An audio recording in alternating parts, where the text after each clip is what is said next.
মার্কিন president Donald ট্রাম্পের সঙ্গে বৈঠকের পরেই আলোচনার হাল সম্পর্কে প্রধানমন্ত্রী নরেন্দ্র মোদীকে বললেন পুতিন।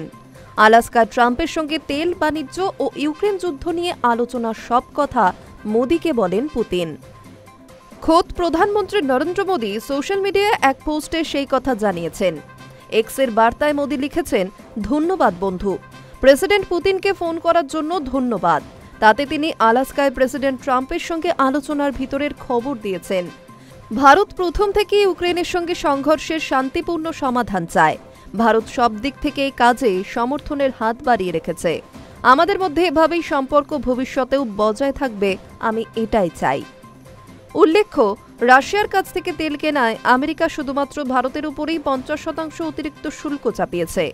উল্লেখ্য, গত 15 আগস্ট আলাস্কায় ট্রাম্প ও পুতিনের গুরুত্বপূর্ণ বৈঠক হয় ইউক্রেনের সঙ্গে যুদ্ধবিরতি নিয়ে। আজ সোমবার একই ধরনের বৈঠক হবে ইউক্রেনের প্রেসিডেন্ট ভ্লাদিমির জেলেনস্কির সঙ্গে। ওভাল অফিসে সেই আলোচনা হওয়ার কথা ভারতীয় সময় রাতের দিকে। এই পরিস্থিতিতে রুশ প্রেসিডেন্টের নিজের থেকে মোদীকে ফোন করাকে অনেকেই শুভ সংকেত বলে মনে করছেন। কারণ ভারত কোভিডকাল থেকে কম দামে রাশিয়া থেকে অপরিশোধিত জ্বালানি তেল কিনে চলেছে। সেই বন্ধ করতে পা বাড়িয়েছেন ট্রাম্প। এই অবস্থায় পুতিনের আগ বাড়িয়ে মোদীর দিকে হাত বাড়ানোর কোনো স্পষ্ট ইঙ্গিত না মিললেও অনেকের ধারণা তেল বিক্রির ব্যাপারে ওয়াশিংটনের সবুজ সংকেত আদায় করেছেন পুতিন। High news network.